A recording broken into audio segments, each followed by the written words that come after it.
vous arrivez donc devant ce grillage. Il y a un bâtiment, c'est un bâtiment fonctionnel, hein, un grand bâtiment fonctionnel, principalement de 2 étages en béton brut, en forme de pavé, type années 70, entouré d'un grillage rouillé, surmonté de barbelés tout aussi rouillés. La porte du grillage a été clairement forcée, comme vous l'avez remarqué, et donc il sera donc possible de rentrer facilement dans le périmètre interdit. Une nouvelle fois, vous garez donc vos véhicules et, et que faites-vous? Il est clair que Bah, la dernière fois que vous êtes descendu de vos véhicules, c'était de manière un peu nonchalante. Vous étiez attendu par un shérif. Là, vous dites que vous êtes attendu sans doute par toute autre chose. est-ce que le shérif est avec nous? Eh bien non. Mais après, tu sais que tes visions, euh, selon votre intervention, pourraient éviter certaines choses. Par contre, quand tu vois les bâtiments en béton brut comme ça, c'est très proche du type de couloir que tu voyais, qui finalement, en y repensant, font assez bunker, assez pareil, assez brut, assez froid. Euh, ça correspond, ça correspond un peu à l'architecture du bâtiment que tu as en face de toi.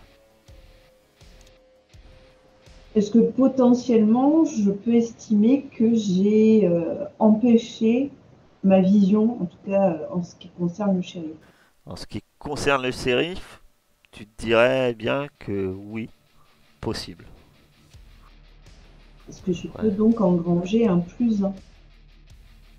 oui. Ouais. Bon, les gars, il faut pas y aller en maillot de bain. Je vous propose de sortir tout ce qu'on a et de faire au mieux. Je sors mon petit calibre et je prends une lampe torche aussi si c'est possible. Eh bien, on va considérer que, en tant qu'agents spéciaux, très spéciaux, euh, selon l'arme que vous avez, on peut imaginer que vous avez une petite lampe, vous savez, juste en dessous de l'arme. Ce qui fait très cool. Voilà, c'est une lampe tactique. Donc, ça dépend de l'arme que vous avez. C'est vrai que notre cher Paul est à un tout petit calibre officiel. L'arme classique. T'inquiète pas, quand tu seras grand, Paul, t'auras ça. Et je sors mon fusil. Voilà. Waouh! Donc oui, toi tu as un fusil de chasse. Hein, que- Tandis que de son côté, Mitch, qu'est-ce que tu sors? Moi, j'ai un fusil à pompe, mais je, je, je le sors, mais genre discrètement. Ah, Enfin, si c'est... Mitch ne veut pas jouer à qui a le plus gros canon. Et donc, il joue le petit. Voilà, il fait son discret. Enfin, discret au possible, quoi. Voilà. Il est joli ton fusil à pompe, Mitch. Oui, merci, c'est un cadeau de la famille. Tu sais t'en servir au moins? Comment si je sais m'en servir? Mais bien sûr, je sais m'en servir. Je te taquine. Dites donc, mademoiselle. J'avoue que je suis pas sûre de faire des miracles avec ça. Euh, à la limite, si besoin, je peux vous prêter. Est-ce qu'on a des gilets pare-balles? Non, Quel dommage. non, oui. Il n'y avait pas de gilet pare-balles. C'est quel dommage. Effectivement, ça fait partie de l'équipement où je dirais non, hélas, parce que effectivement, ça dépendait un peu du personnage que vous choisissez. Certains en avaient des gilets pare-balles. Agent Meyers. Bah oui, on n'avait pas pris et ceux aux muscles saillants. Et donc, Qui veut veux un réchaud? Qui veut un réchaud? Est-ce que j'ai un réchaud? Je suis pas sûr que ce soit très utile contre une araignée aussi grosse. Bon, le feu, ça brûle. Hein. Et l'eau, ça mouille. On pourrait la noyer, ça serait pas mal aussi. Alors d'après les tests que j'ai faits, je sais pas si je vous l'ai dit, mais je crois qu'elle est sensible au son. Enfin, il y a moyen qu'elle soit sensible au bruit puissant. Qu'un être humain n'entendrait pas, comme par exemple le petit bitonio de tout à l'heure. Je pense. Je crois Bah. que nous sommes armés. Ok. En tout cas, au moment où vous dites ça, le soleil disparaît derrière les magnifiques collines du parc national du Wisconsin. Je prends la seringue aussi. Très bien. Les gars, on y va? On y va. Tu passes devant? J'aurais aimé si j'avais une arme un peu plus imposante qu'un petit Allez. calibre. C'est bon, j'y vais. C'est celui qui a la plus petite arme. Un pauvre pistolet, ils ont tous des gros fusils de chasse et fusils à pompe. Bon allez, tu passes devant le bleu. Bah, c'est bleu. C'est le bleu. Donc Mitch, tu passes devant, mais dites-moi hein, ce que vous faites, comment vous approchez des lieux, comment vous progressez. Est-ce que, Paul, tu avais pu nous sortir un plan éventuellement de l'établissement? Tout à fait, avec ma petite imprimante qui était dans le véhicule. On va considérer que oui, on a pu avoir un plan du bâtiment. Eh ben, on va mettre le plan sur le coffre encore chaud du 4x4 et puis on va repérer un petit peu les entrées, les sorties, les points faibles, les points forts du bâtiment. Où quelqu'un de fourbe pourrait se cacher avec un vélo. Peut-être un porte-bagages, un Le porte-vélo. problème, c'est que tu remarques, de toute façon, en arrivant, le lieu est totalement vide, à l'abandon. Le bâtiment, c'est un grand bâtiment carré, rectangulaire de 2 étages. Vous voyez qu'il y a sur le plan un grand hall d'entrée. Après, ça vous fait penser un peu dans sa conception au bâtiment, à ce que pourrait être des bureaux ou peut-être justement, oui, un laboratoire. Ça semble être des couloirs avec plein de salles. Et par contre, il semblerait qu'il y ait un sous-sol. Et par contre, le sous-sol, t'as pas réussi à avoir les plans, mon cher Mitch. Parce que le sous-sol était encore. Mon cher Paul. Parce que. Non pas parce que tu n'avais plus d'encre dans ta petite imprimante, mais parce que le plan du sous-sol était classé secret défense. Juste pour information, apparemment, dans les légendes locales, la déesse araignée, enfin la femme araignée aime bien les grottes. Donc je pense que le sous-sol sera sûrement la pièce la plus intéressante. Est-ce qu'on voit à l'extérieur le vélo ou pas du tout? On voit pas de porte ouverte ou de... Tu commences à essayer d'observer les choses alors que l'obscurité, comme j'ai dit, est arrivée. Mais tu vois tu vois effectivement un VTT qui semble être appuyé sur le mur à côté de l'entrée principale du bâtiment. Donc avec mon petit canif, j'allais crever les pneus. Très bien. Donc Oh. tu te diriges vers le vélo et donc tu arrives près du bâtiment. Pour les autres, que fais-tu? Et Est-ce qu'on d'ailleurs, je vais a être une- gentil alors que tu examines les lieux et que tu remarques ce VTT. Avant, tu vas examiner tu vas évaluer une situation qui craint. Tu vas me faire 2d6 plus futé. Aïe. Et donc 5. Très bien. Donc, tu aperçois, comme je disais, ce vélo. Et les autres, que faites-vous alors qu'il s'est avancé vers le vélo pour lui crever les pneus? Moi, je cherchais une lampe un peu plus grosse que nos petites lampes. D'accord. Je cherche une lampe. Et de ton côté, mon cher Mitch, tu lui donnes la lampe un peu plus grosse qu'il cherche. Ah bah oui, je peux. Je dis ça parce que toi, dans ton équipement, t'as une lampe de vigile. Ouais, j'ai vu. Bah oui, pourquoi pas. Je cherche une lampe. Elle voulait pas Bah, partager, Mitch. Bah, on voit pas grand-chose, hein, et puis le soleil se couche, et je pense pas que l'État paye l'électricité quand ils abandonnent un bâtiment. On va pas voir grand-chose. Ouais. Je te donne ma lampe, tu vas voir, elle est bien. C'est une lampe de vigile, on peut taper les gens avec. Au cas où. Chouette. Va falloir que je m'en achète une comme ça. Alors que près des véhicules, Mitch et Gabriel parlent non pas chiffon mais parlent lampe torche et équipement de surplus militaire. De ton côté, mon cher Paul, toi, t'as le chic pour te mettre dans le pétrin alors que tu crèves les pneus du vélo. Et ben d'un coup, il y a quelqu'un qui te bondit dessus. Euh, Tu reconnais ce sweat à capuche que tu as poursuivi tant que temps et elle brandit, effectivement tu aperçois des cheveux longs, euh, le visage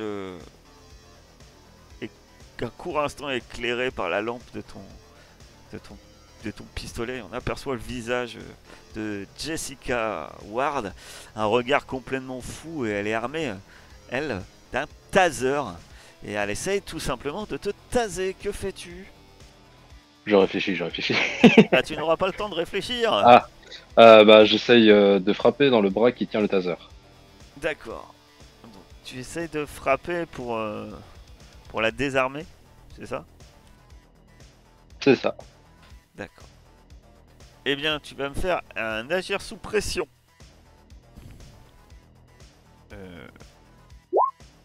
C'est celui-là qu'il fallait pas louper. Effectivement, tu la frappes dans sa main. Son taser vole, mais et donc tu la désarmes. Mais elle est toujours empoignée avec toi. Euh, les autres, ben, vous entendez du bruit et vous voyez que votre cher Paul est quelque peu dans une situation un peu scabreuse. J'allume les phares du 4x4 pour essayer de lui donner un petit peu plus de clarté. Ok. Je me précipite pour l'aider du coup. Comment tu comptes l'aider exactement? Que fais-tu exactement? Que veux-tu faire? Ah bah je vais pour donner un coup de fusil à pompe, mais genre pas tirer dessus Cross. parce qu'ils sont quand même. Ouais, exactement. Je suis là aussi. Donc tu vas me faire un casser des gueules. Donc c'est un 2d6 plus coriace. Ok.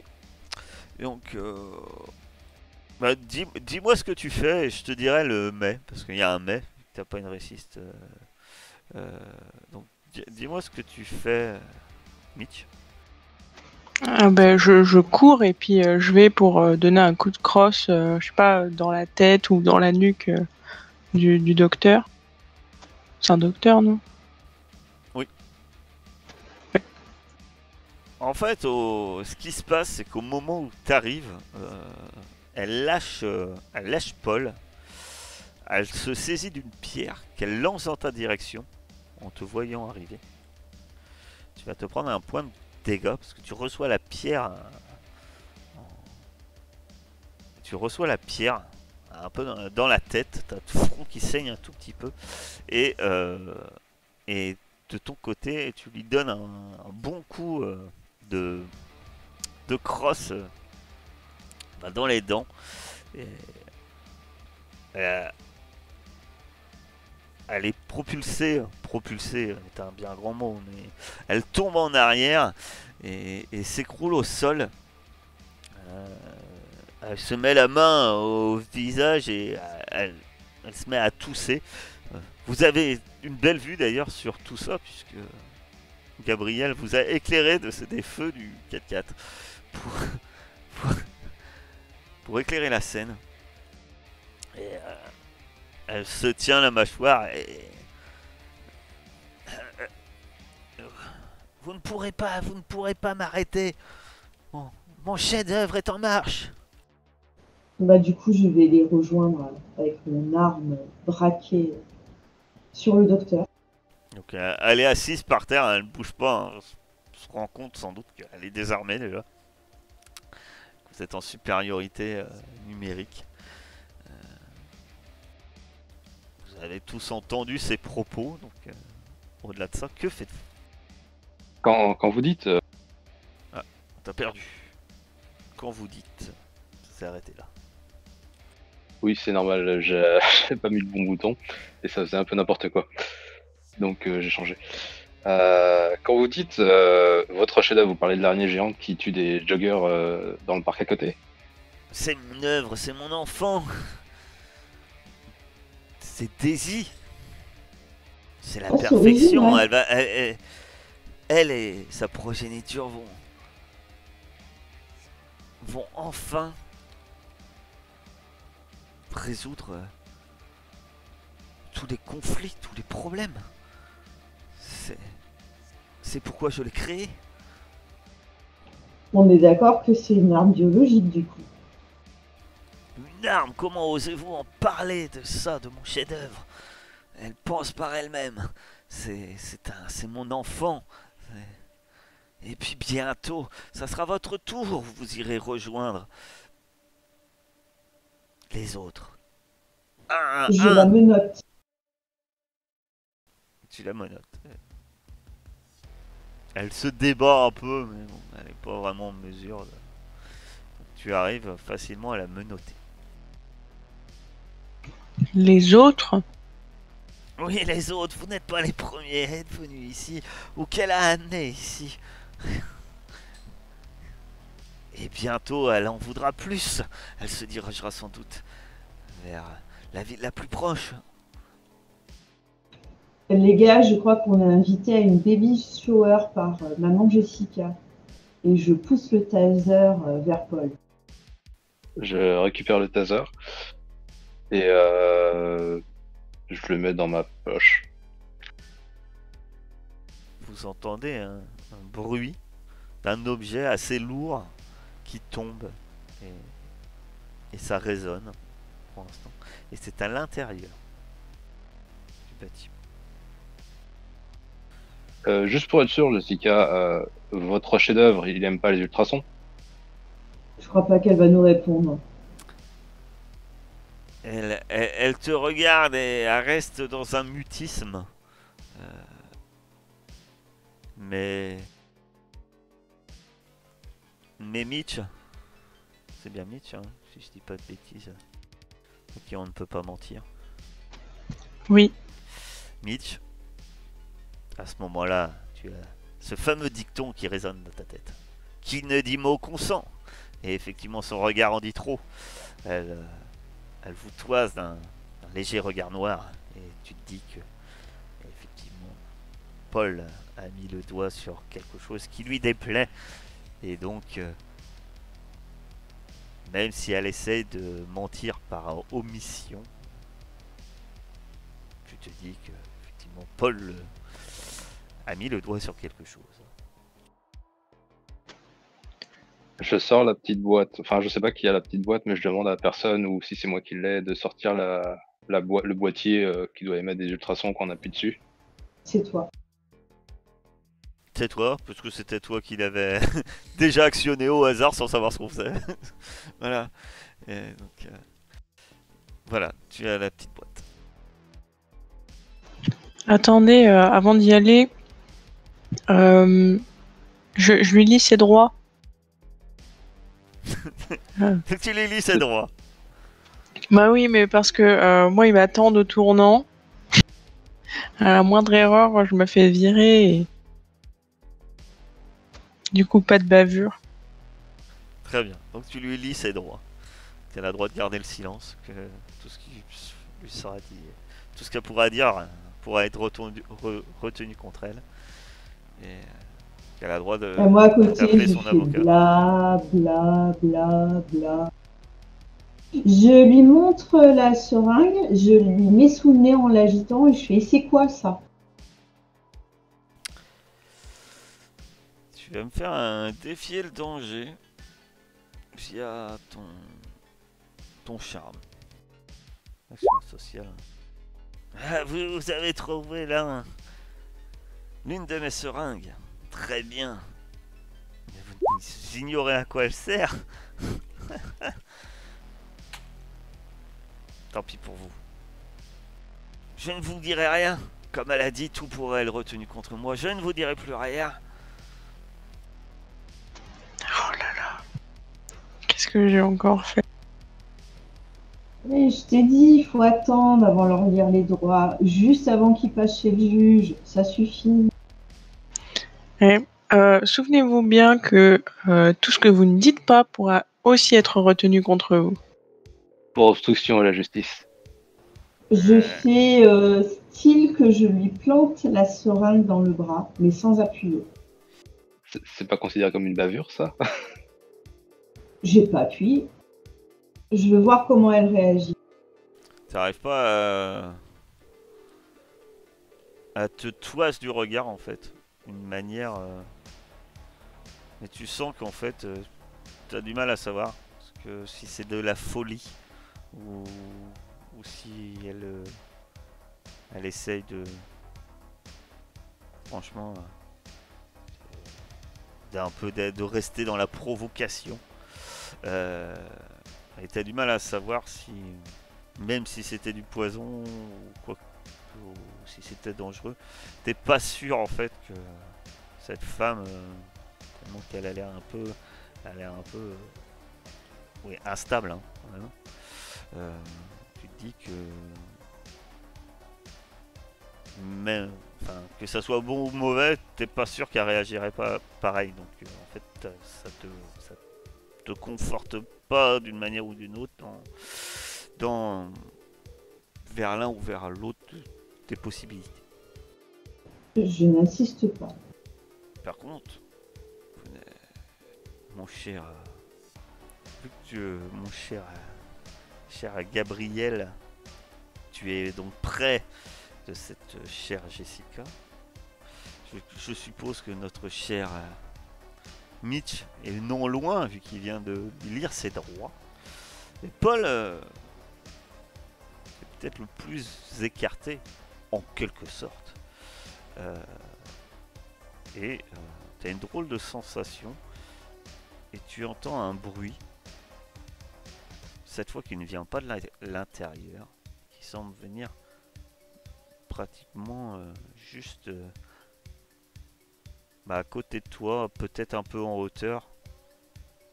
T'es contre le mur, peut-être l'étage juste au-dessus. Que fais-tu? Je m'écarte du mur et je regarde au premier étage. En pointant mon petit calibre avec sa petite lampe. Tu as la désagréable vision de voir deux araignées de la taille. T'en as jamais vu des aussi grosses. Hein. À fond un diamètre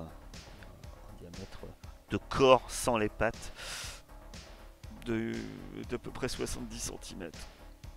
Peut-être 1 mètre, t'as du mal à voir. Entre 50 cm et 1 mètre. Et qui descendent dans votre direction, il y en a deux.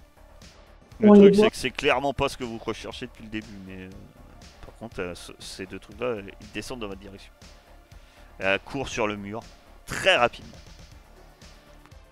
Que fais-tu, Paul? Appuie sur le bitonio. Ah, hélas, vous êtes concentré sur Jessica pour l'instant. On les a Paul, perdus. est-ce que Paul, à moins que Paul crie quelque chose dans votre direction, mais pour l'instant, Paul, qu'est-ce qu'il fait? Il a braqué son arme, il éclaire le mur, il voit ces deux choses qui descendent. Que fais-tu, Paul? Bah, je cours en direction du groupe en appuyant sur sur le bouton de l'émetteur. Enfin, ouais, je pense que c'est un émetteur. Je préviens les filles en criant « Il y a Daisy et ses progénitures qui arrivent !» Au moment où vous criez ça, effectivement, vous voyez juste au-dessus de vous 2 araignées qui sont à quelques mètres de vous et descendent dans votre direction. Maintenant, Gabriel, que fais-tu? Oui, bah du coup, j'ai crié appuie sur le bitonio et je fonce à l'intérieur du bâtiment. Tu rentres dans le bâtiment. Avec Que Jessica. fais-tu? Avec Jessica. Tu traites Jessica avec toi. Mitch, que fais-tu? Je tire. Tu tires. Tu tires. Tu tires vers l'une de ces créatures. Oui. Donc tu vas me faire un casser des gueules. Tu vas me faire un 2d6 plus coriace. Très bien. Tu tires, ça brise une vitre. Alors que l'une des araignées donc te saute dessus. Tu te retrouves plaqué au sol avec cette araignée qui te mord l'épaule. Tu te prends un point de dommage de nouveau. Ça t'en fait 2, mon cher Mitch. De ton côté, Gabriel, tu rentres à l'intérieur en tirant Jessica avec toi et tu tombes nez à nez avec 2 corps dans des cocons qui pendent dans le hall d'entrée. Et je suppose que t'entends Mitch crier derrière après avoir tiré. Que fais-tu, Gabriel? Et je prends mon flingue, je le mets contre la tête de Jessica et je lui dis maintenant tu vas me dire comment on fait pour les arrêter. Très bien. Tu la braques. Et elle est un peu surprise. Elle dit oui, vous avez raison. Les ultrasons. Les ultrasons, mais ça ne les arrêtera pas. Ça ne les arrêtait pas. Ça ne fait que les affaiblir. Le seul moyen de les arrêter, c'est de la tuer. Et elle ferme les yeux et elle a l'air complètement à se recroqueviller. La tuer qui, elle? Daisy, elle est où? Alors que tu poses tes questions, de ton côté, mon cher Paul, tu vois une araignée qui vient de sauter sur notre cher Mitch. Et une qui semble commencer à rentrer à l'intérieur du bâtiment. Peut-être qu'elle a vu 2 proies alléchantes qui se sont précipitées à l'intérieur. Toi, que fais-tu? Je cours aider Mitch. Comment tu comptes l'aider? Tu cours, ça va pas l'aider. Donc il faut développer un peu de ce que tu vas faire. Est-ce que tu utilises une arme? Est-ce que tu... Voilà, je ne sais pas. Là, je suis pas à distance de... Enfin, j'arrive pas sur Mitch, là. Si, t'étais pas loin. Si. Ouais. Donc oui, je peux faire on va dire, je peux faire un bon coup de pied dans l'araignée qui est au-dessus de Mitch, quoi. Ouais, alors, là, on est d'accord que tu parles d'une araignée qui a la taille d'un petit chien, quand même. Oh oui, bon, l'image est pas très belle, mais... Ah bah, c'est pour te donner la gabarit dans ce que tu vas shooter, quoi. Oui, dans un petit chien, c'est faisable, je pense. C'est faisable. Tu vas me faire un 2d6 plus coriace. Tu vas casser des gueules. 7, tu donnes un violent coup dans la créature. Qui ne manque pas finalement de te mordre au passage le mollet alors que tu lui shootes dedans. Elle s'extirpe de Mitch. Elle tombe, mais tu la vois assez vite qui se remet. Alors t'as une espèce de liquide verdâtre et visqueux sur la botte, indiquant que tu lui as fait mal. Hein.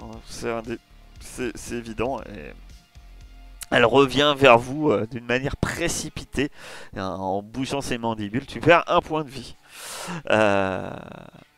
Gabriel à l'intérieur, tu interroges chère Jessica et qui est complètement recroquevillée et au moment où tu lui demandes mais où elle est, elle ouvre les yeux vers toi. Tu sais pas si c'est de la colère ou si elle est effrayée. Elle dit elle était au sous-sol et elle écarquille les yeux et tu vois qu'il y a un son peut-être de terreur qui comptait sortir de sa bouche et en fait en seule réponse tu vois l'araignée, une des araignées que tu as fui qui bondit sur elle en fait et qui essaye apparemment de, de l'attaquer, qui est en train de l'attaquer violemment, peut-être pour la dévorer. Que fais-tu? Bah, je vais tirer avec mon fusil de chasse. Tu tires avec ton fusil de chasse. Tu vas casser des gueules à ton tour. Alors, le fusil de chasse, rappelle-moi, il fait combien de dégâts ton fusil de chasse? C'est un peu plus que les coups de botte. Hein. Ça doit être marqué à côté, non? 2 dégâts de loin, bruyant. Bruyant. 2 dégâts. Donc tu tires, l'araignée explose et recouvre littéralement Jessica d'une substance verte et gélatineuse, gluante, immonde. Et tu la vois qui... Bah, elle a l'air elle a l'air carrément dans un espèce d'état de choc catatonique en fait. Est-ce que le liquide vert peut éventuellement me faire penser à la Pas du seringue? tout. Pas du tout. Dehors, la petite araignée revient vers vous. Ma chère Mitch, mon cher Mitch, que fais-tu alors qu'elle revient à l'attaque après que Paul lui a donné un violent coup de pied? Je crois que je suis un peu paniquée et genre je réessaye de lui tirer dessus. Eh ben, tu vas me refaire un casser des gueules alors que dans la panique, tu tires. Vas-y. Ça, c'est bon. Très bien. Ok. Euh... Tu... Euh... ah. Tu tirais avec quoi? Ton fusil à pompe? C'est ça? Oui, c'est le summum de la honte là. Eh ben, ça va être le summum de la honte en fait. Tu tires, tu penses que tu tires, et tu te rends compte qu'en fait ton fusil il est enrayé. Il marche pas. Alors que l'araignée se prépare à te bondir dessus. Ton arme est complètement enrayée. Et mon cher... et que fais-tu, Paul? Tu vois Je que vais. Mitch tire et que rien ne sort. L'araignée se prépare à vous bondir dessus. Je tire avec mon petit calibre. J'essaie de viser. Vas-y. Tu as dit que tu savais t'en servir, t'as pas dit que tu savais l'entretenir. Tu vas me faire un casser des gueules bien coriace. Oh, mais là vous les enchaînez. Bah l'araignée elle te bondit dessus, mon cher Paul. À te mord, tu perds de nouveau un point de dommage. Ça t'en fait 2 aussi. Et c'est au même moment que Gabriel, alors que t'entends dehors les coups de feu, tu as l'impression d'avoir vu un court instant la lumière un peu de la lune ou de fin de journée, on va dire plutôt de fin de journée. Avec le soleil s'est couché, vous êtes entre, on va dire, une lumière entre chien et loup. Toi, étant à l'intérieur, t'as un peu cette lumière fade, blafarde, qui rentre un peu dans le bâtiment. Et un court instant, t'as eu l'impression que cette lumière s'était éteinte. Comme si une masse imposante avait l'instant de quelques secondes empêché cette lumière de passer dans le bâtiment, te mettant dans l'obscurité. Mais ce qui est plus inquiétant, c'est que malgré les bruits de combat à l'extérieur, à l'intérieur, tout semble silencieux. Tu as juste les sanglots et les tremblements de Jessica à côté de toi. Que fais-tu? Comme je ne vois pas vraiment ce qui se passe, mais que j'en ai une terrible idée, je vais prendre une sorte de médaillon que j'ai à mon cou et je vais commencer à psalmodier dans ma langue natale, donc en rome, en essayant de viser à peu près psychiquement la créature. Quel sort tu essaies de lancer? Malédiction. C'est ça? Complètement. Eh bien, tu vas me lancer 2d6 plus bizarre. Et tu choisis un des effets. Enfin, si tu as réussi. Je vais prendre mon plus 1 pour passer en 7. D'accord. Donc tu fais une réussite partielle. Très bien. Tu vas me choisir l'effet que tu choisis. Donc c'est la cible tombe malade. Je suis pas sûr que c'est ce que tu veux faire dans l'immédiat. La cible subit immédiatement des dégâts magiques qui ignorent l'armure. La cible brise un objet précieux ou important. Je ne sais pas ce qu'elle pourrait briser. Ouais, moi non plus. Donc par sécurité. Enfin, si j'ai une idée, mais tu risques d'être déçu. Ouais, puis de toute façon, ça serait pas logique, donc j'essaye de la blesser. Mais c'est un succès partiel, c'est-à-dire qu'il va t'arriver un pépin aussi. Effectivement, ça te sauve peut-être la vie. Alors que tu es en train, peut-être la force de tes ancêtres ou de ta culture fait que ça va peut-être te sauver la vie, puisque alors que tu psalmodies, que tu as les yeux fermés, on te voit en train de faire ce genre de prière. Et au-dessus de toi, toi-même tu as les yeux fermés, on aperçoit deux mains, un corps presque féminin, ou presque, c'est dur à dire puisque la chose est énorme. Elle s'avance vers toi, lève l'une de ses pattes longues et effilées, pensant peut-être t'empaler. Et en fait, au moment où elle te frappe, il y a comme un genre de lumière bleutée, qui jaillit de ton corps, et on entend un espèce de cri strident venant de cette créature. Toi, sous le choc, t'es quand même propulsé en arrière. Tu viens frapper... tu viens frapper une fenêtre en fait, et tu traverses une fenêtre carrément, tu te retrouves également dehors avec tes compagnons et que tu entends un cri strident. Mais ce qui te marque, c'est qu'au moment où tu ouvres les yeux, tu vois cette créature peut-être dans le flash de ton sort, et tu vois en fait l'arrière de son corps, des visages tordus, terrifiés, tordus par la douleur ou par la terreur, tu ne sais pas. Mais ce qui t'effraie le plus, c'est que ces visages bougent. Paul, toi, tu as une araignée sur toi et tu te dis que c'est pas bon. Que fais-tu? Est-ce que je peux utiliser mon arme à bout portant ou tu peux faire ce que tu veux. La réponse est oui, toujours oui. À part rarement, c'est rarement non. D'accord, bah je mets mon petit calibre sur la gueule de la créature.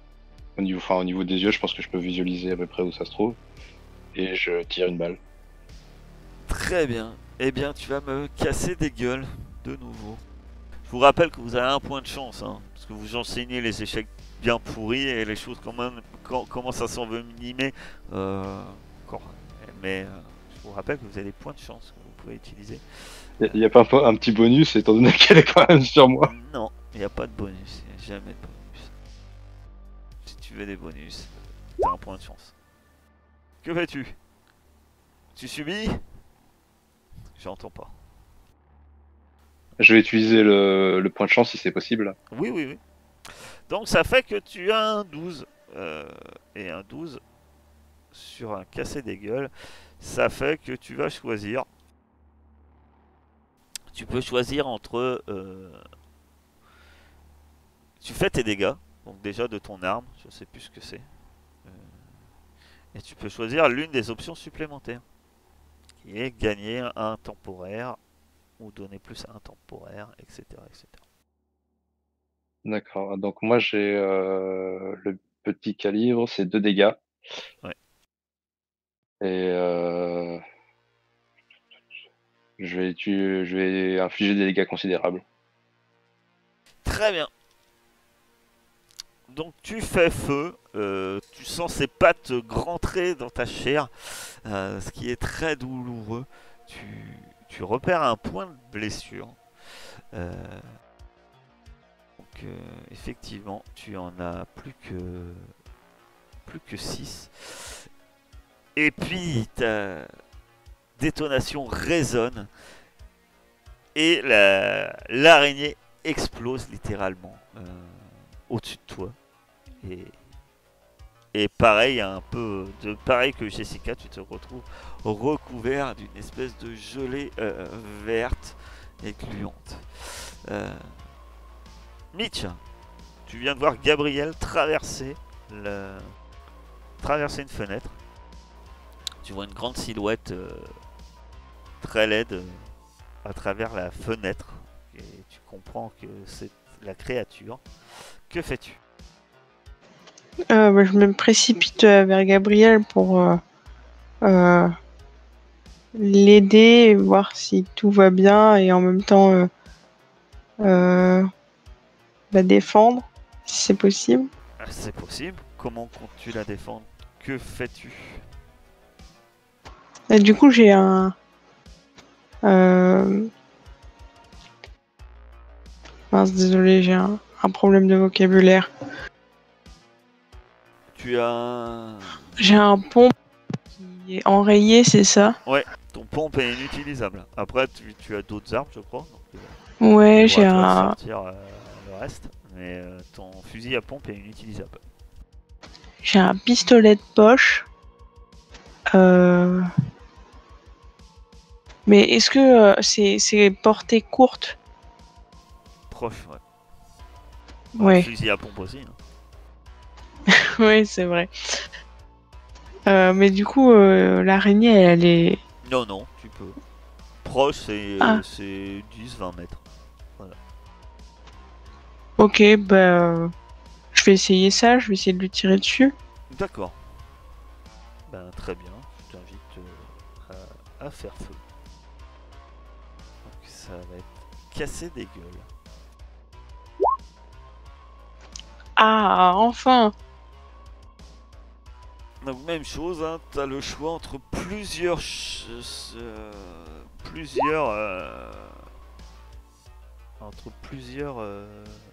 possibilités. Tu choisis. Donc casser des gueules. Je sais pas.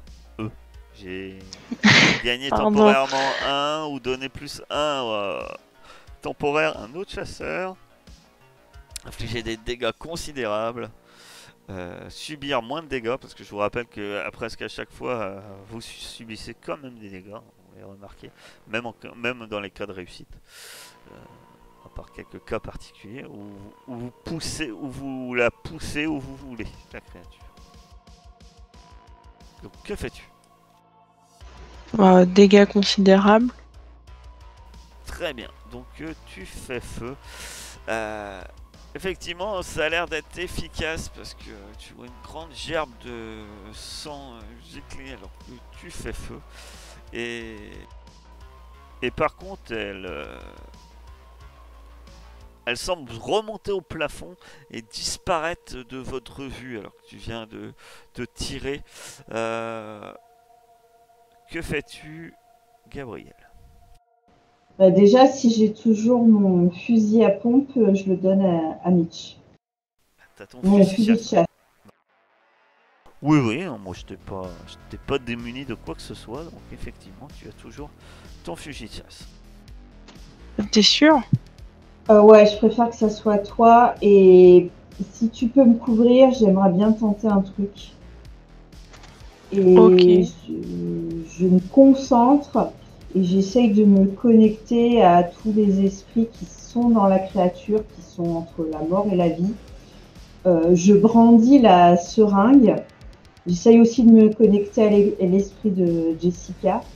Et j'essaye de poser une question en disant à quoi ça sert. Très bien. Donc tu vas me faire tu vas me faire ta manœuvre, hein, puisque c'est clairement ça. Donc c'est 2d6 plus bizarre, je crois, non? Est-ce que je peux utiliser mon point de chance pour avoir une réussite totale? Si tu veux. Après, Ouais, ça je c'est fais une ça. réussite partielle, hein. C'est pas, ça veut pas dire que c'est un raté, hein. C'est-à-dire que il y aura un aléa, mais ça veut pas dire que tu n'auras pas ta réponse. Bon, bah alors je fais Vanilla. Alors. Dans la torture, ce qui est étrange, en fait, il se passe effectivement.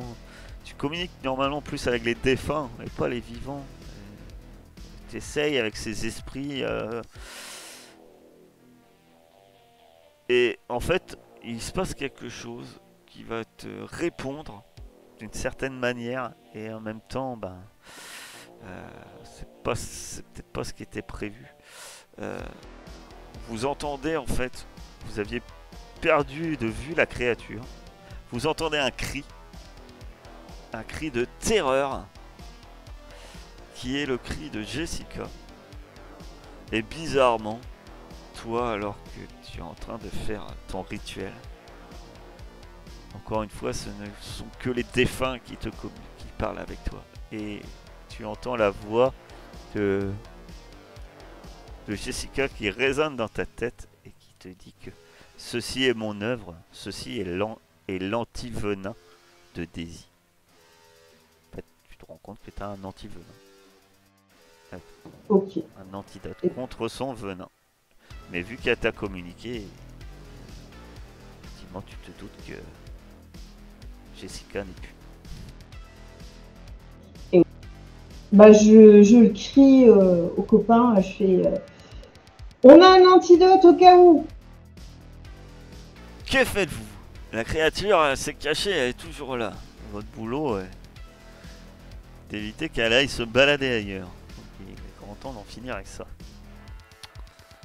Vous savez que d'après ses cris aigus, vous parlez pas l'araignée monstrueuse, mais les derniers sons qu'elle a sortis de sa bouche semblaient signifier que au moins vous lui avez fait mal. Faut l'achever. J'ai toujours mon réchaud. Et le boîtier qu'on a ne fait rien du tout. Tu ne sais pas. Le La boîtier, la petite lumière rouge est allumée, effectivement. Tu n'entends rien. Est-ce que ça ne fait rien? Tu ne sais pas. Jessica m'a dit que le boîtier allait l'arrêter, mais que partiellement. Il va falloir qu'on la finisse. Elle a dit, je sais plus ses mots exactement, mais elle a dit qu'en gros, qu'effectivement, c'était son point faible. Mais non, que ceci allait l'affaiblir, mais que ceci n'allait pas la vaincre. J'essaye de l'attendre vers l'araignée. Oh, tu ne la vois pas, l'araignée. D'ailleurs, c'est peut-être inquiétant. Enfin, la dernière fois que vous l'avez vue, entendu, elle devait s'occuper de Jessica. Maintenant, vous êtes devant. J'allume le réchaud. Tu allumes le réchaud. Je vais te cuire une soupe. Et que fais-tu avec ce réchaud? Bon, les copains, il va falloir qu'on rentre. Si je me fais mordre, je vous donne je te donne à toi, Paul, la seringue. Et Mitch, je compte sur toi pour bien viser sur le réchaud ou au moins sur la créature. Qu'est-ce que vous pensez de ce plan? On rentre pour l'abattre. Ouais, Ok, j'en suis. Paul, Ok, on y va. c'est parti. Je rentre en premier avec le réchaud et juste ma petite arme de service. Et j'ai donné la seringue à Paul. Quel est ton objectif quand tu rentres? Qu'est-ce que tu veux faire? Tu rentres en premier, Gabriel, avec ton réchaud. En fait, ça serait avec la lumière du réchaud de la cibler. Et ensuite que Mitch et Paul derrière moi, et puis moi aussi certainement, on essaye de faire exploser le réchaud sur la créature. Donc tu vas faire un... On va voir déjà si... tu vas faire un agir sous pression, tout simplement. On va voir si ça mène à quelque chose. Alors, Agir sous pression, c'est 2d6 plus cool. Ok. Très bien. 8. Donc ton objectif c'était de cibler la créature pour éventuellement lui lancer le réchaud dessus alors que vous êtes que tes compagnons rentrent à ta suite, c'est ça? Ouais. Et donc tu comptais cibler. Alors effectivement, tu rentres, tu vois Jessica, ou du moins les divers morceaux de Jessica étalés dans la pièce. Tu fais un tour rapide, tu ne vois pas les créatures et au bout d'un moment tu la fixes. Le problème c'est que au moins tu l'as repérée tout de suite et donc tu peux l'indiquer à tes compagnons comme désiré. Qui était la personne qui suivait Gabriel? C'est moi, non? Il me semble. Mitch, au moment où la lumière du réchaud s'arrête et se pointe dans une direction, t'as la désagréable déconvenue de te rendre compte que la créature, que la lumière que pointe notre cher Gabriel est juste au-dessus de ta tête. Que fais-tu? Je suis désolée, je suis pas sûre d'avoir compris. La créature est au-dessus de ta tête. Ah, Est-ce que je peux donner un coup de main étant derrière elle ou pas? Oui. Enfin, derrière lui plutôt. Oui. Quel genre de coup de main? Bah, je sais pas, la pousser ou la tirer vers moi. Enfin, le tirer vers moi. Bien sûr. Très bien, vas-y mon cher Paul, je te présente la manœuvre protéger quelqu'un. Ah, mais faut que j'arrête de vouloir refaire ça. C'est un échec lamentable. Ok. En fait, le gros problème, c'est que en cas d'échec, la situation s'aggrave. En fait, tu te prépares à t'élancer vers, vers Mitch pour la tirer. Alors que la créature descend vers Mitch, son visage se tourne vers toi et elle crache dans ta direction. Et cette fois effectivement c'est verdâtre aussi, c'est gluant, mais ça te brûle et tu vas subir 2 points de dommage. Ça commence à piquer là. Ça commence à piquer. Et mon cher Mitch, la créature en plus est... Et en fait, c'est surtout que l'espèce de crachat là, il part pas en fait. Ça te brûle, mais ça reste, tu sais. C'est un peu comme de l'acide qui continue à te ronger quoi si tu ne fais rien. Donc, tandis que mon cher Mitch, l'intervention de Paul ne changera rien à ta situation actuelle. Que fais-tu? bah, du coup, je profite qu'elle crache son venin sur Paul pour lui tirer dessus. Très bien. Donc tu vas faire un casser des gueules. Parfait. C'est combien ton arme là? C'est... Alors c'est l'arme de Gabriel. Ah oui, elle t'a donné... c'est fusil de chasse, c'est ça? Ouais, c'est 2 dégâts de loin bruyant. 2 dégâts, donc tu tires. T'as son bras, il pendouille alors qu'elle te saute dessus, elle te saisit. Tu as ses mains qui te serrent. Elle a une force colossale. Alors qu'elle te lève, elle a sa bouche qui s'ouvre. Tu vois ses dents, ses mandibules qui si près de ton visage. Tu vas subir 2 points de dégâts, Mitch. Gabriel, tu vois ça? Tu vois Paul qui se débat avec une espèce de gelée verte, mais tu vois surtout Mitch qui est en prise avec cette créature. Que fais-tu? Je vais reprendre mon médaillon et je vais réessayer de spamodier. Très bien. Tu vas me faire un 2d6 plus bizarre. T'as raison de faire du bizarre. Parce que t'es un peu bizarre. Et là, si tu veux, t'as ton point de chance. Ouais, je vais utiliser mon point de chance. Je dis ça, je dis rien. Tu utilises ton point de chance. Et ben là, je te laisse le plaisir de me décrire comment ton pouvoir intervient et surtout met fin à la vie de cette créature qui est à l'heure actuelle à 2 doigts de dévorer Mitch. Bon, en fait, Mitch, tu as cette bave dégoulinante verte, crasseuse qui commence à tomber sur la joue. Et à un moment, tu sens les pattes de l'araignée commencer à t'en serrer un peu plus.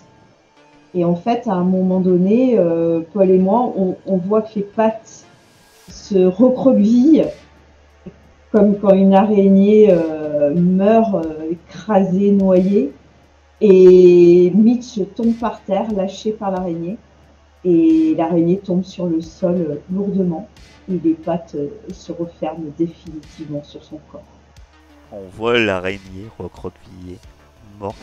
On voit le corps de Jessica, complètement démembré. Puis la caméra s'éloigne, alors que on vous voit sortir. Paul peut-être se débarrassant rapidement de sa veste couverte de cet acide. Gabriel soutenant peut-être Mitch, l'aidant à sortir. Puis d'une manière accélérée, on voit les étoiles, la lune passer, le matin se lever, on voit divers véhicules marqués FBI venir, laboratoire FBI et autres, arriver, encercler la zone, fermer, et on voit tout ce petit personnel entre guillemets médical de manière accélérée qui semble travailler, emporter le corps des araignées, emporter des cocons, emporter des appareils liés à la génétique. Et puis au final, on retrouve cette base militaire complètement vide, comme si de rien ne s'était passé. On apprend quelques temps après un article de journal où on voit la photo de Jessica Ward avec écrit en gros Spider-Woman, la serial killeuse, où on peut lire tout un article comment cette doctoresse folle aurait suivi les textes d'un certain roman de Maxime Chatham pour commettre des actes horribles au sein d'une National Forest. On voit même un reportage à la chaîne d'info numéro 1 de l'adjoint Robert Marflot dit Big Bob, qui affirme que c'est grâce à lui et que dès le début il savait que ça avait un rapport avec ce roman, bien entendu. Et bien sûr, vous savez que tout ça, c'est le travail eh bien, de votre équipe qui, derrière, vient, nettoie, on va dire, les preuves derrière vous. Il ne faudrait pas que les simples citoyens s'inquiètent que parfois, dans l'ombre, se cachent des monstres. Et nous avons fini ce petit one-shot.